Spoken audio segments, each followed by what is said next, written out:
Ahoj, ja ťa opäť vítam pri ďalšej časti Autoškola laicky. V dnešnom videu sa pozrieme trošičku na to, čo robiť, keď máme súvislú vrstvu snehu. Tu súvislú vrstvu snehu nemáme, ale povedzme, že je na ceste poľadovica, sneh, námraza a tak ďalej. A povieme si vlastne, čo robiť, respektíve čo nerobiť, aby sme sa vyhli nejakým nepríjemným situáciám na ceste, nejakým šmikom a tak ďalej. Takže rozprávam to všetko z vlastnej skúsenosti, mám niekoľko, možno už to bude 200 000 km najazdených, cez 10 rokov mám vodičák, hovorím to z vlastnej skúsenosti, vezmite si z toho, čo potrebujete, čo sa vám najviac hodí. Takže nie sú to najoficiálnejšie poučky, pravidlá, každý má svoje pravidlá iné, každý má poučky trošičku iné, čo robiť, čomu sa vyvarovať, ale princíp je v podstate ten istý a to je vlastne, aby sme nedostali šmík na ceste. No, povedzme, že by sme sa mohli už po menšom predslove do tohto videa pustiť.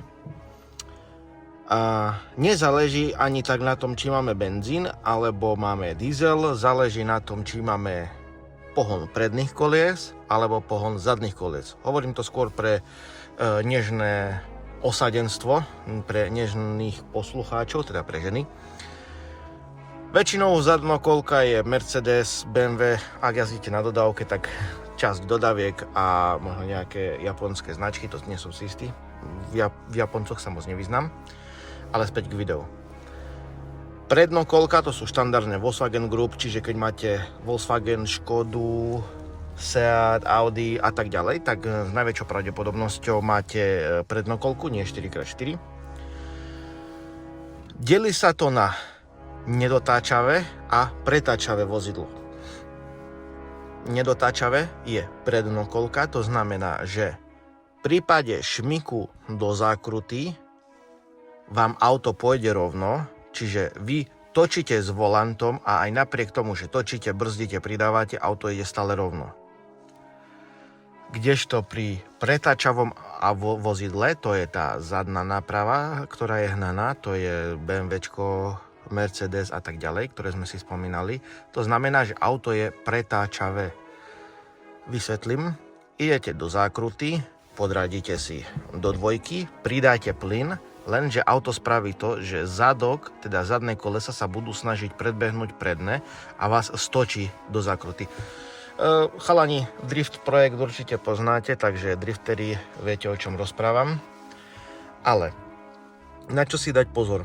Z vlastnej skúsenosti viem a v podstate čo by sa málo je, viem, že je námraza na ceste, je poľadovica, idem nejakou konštantnou rýchlosťou, príklad 50, vychádzam z dediny a chcem pridať. Tak nemôžem rýchlo dupnúť na plyn, pretože sa mi stane čo? Buď keď mám podradený kvaut, že mám vyššie otačky, tak mi auto vystrelí a tým pádom môžem dostať šmik.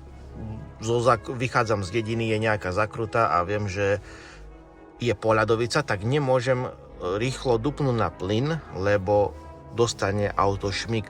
Začnú hrábať predné, prípadne zadné kolesa a už nie je taká trakcia, nie je taká kontrola vozidla na ceste.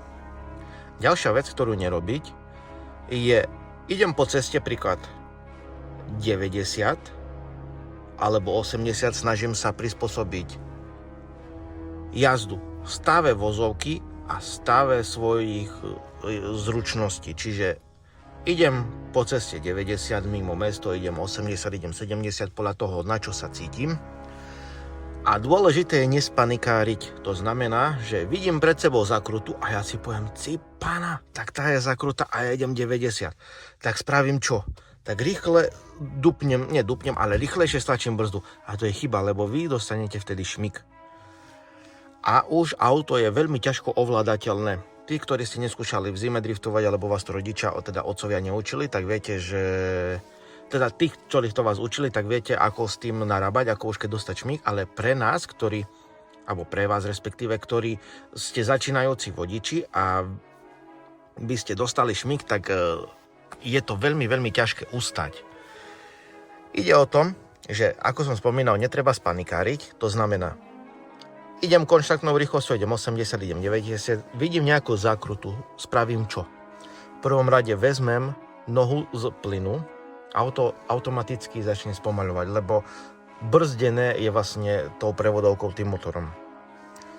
Ja sa snažím v tom momente podradiť, príklad idem na 5, podradím do 4 a motor mi brzdí, teda prevodovka mi brzdí auto, brzdí mi rýchlo, asi všímam, že mi to klesá a ja dokážem bez pridávania plynu a bez brzdenia prejsť zákrutu. Čiže najdôležitejšie je, nehovorím, aby ste si nejakí mudrolenti nevzali to, že či pána, on povedal, že netreba brzdiť do zákruty, alebo netreba brzdiť v zime, to som vôbec nepovedal.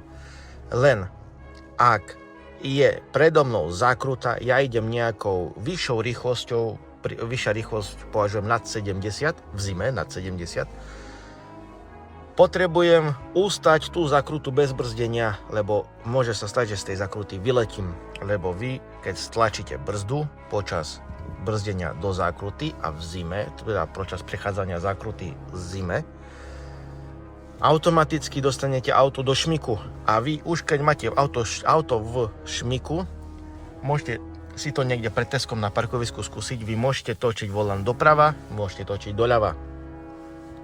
Auto pôjde stále rovno. S tým nespravíte nič. Takže na to dávať pozor. Pomaly sa rozbiehavať, už keď vychádzam z dediny, nebrzdiť do zákruty, ale brzdou nebrzdiť do zákruty, ale podradzovať rýchlosť a snažiť sa to motorom ustáliť. Tretia vec, na ktorú si treba dať pozor, je dobrzďovanie. Idem v meste, prichádzam na križovatku, prichádzam na semafory, bol som zvyknutý, že čavo predo mnou je nejakých 30, 40, 50 metrov, tak som vedel, že za tých 30, 40, 50 metrov za aký daný čas približne už to máte v nohách, v rukách, automaticky už ste vedeli, že to dobrzdíte. Lenže súvislá vrstva snehu, poľadovica, namraza, platí to dvojnásobne. Čiže nespanikáriť a dávať hlavne veľký pozor. Väčší ako keď je leto, jar, jeseň.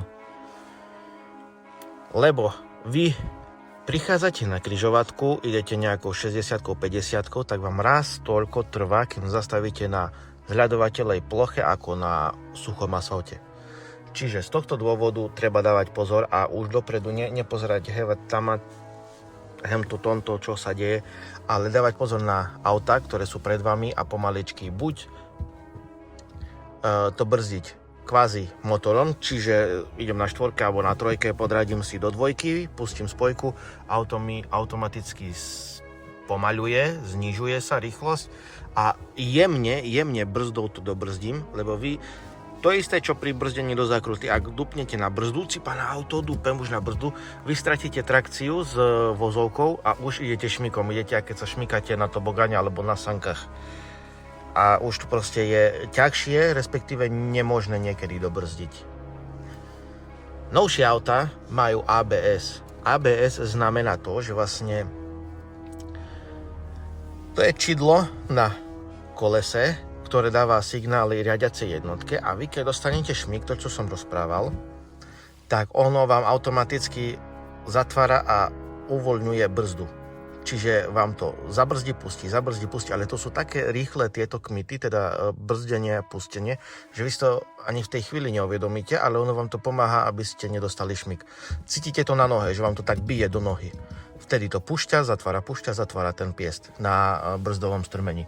Je to dobrá vec, ale netreba sa na to spoliehať. Funguje to, je to v pohode, ale treba na to dávať pozor. Čiže, tak ako som spomínal, nebrzdiť do zákruty brzdou, respektíve môžeme, ale iba jemňučko, ale brzdiť to rýchlosťou, nespanikáriť, nezrýchľovať prudko, keď vychádzam z dediny a potrebujem sa nejako rozbehnúť, lebo neviem, čo je za dedinou, môže byť zľadovateľa cesta, môžem dostať šmík a už spanikárim a vidím z cesty, vidím z vozovky preč.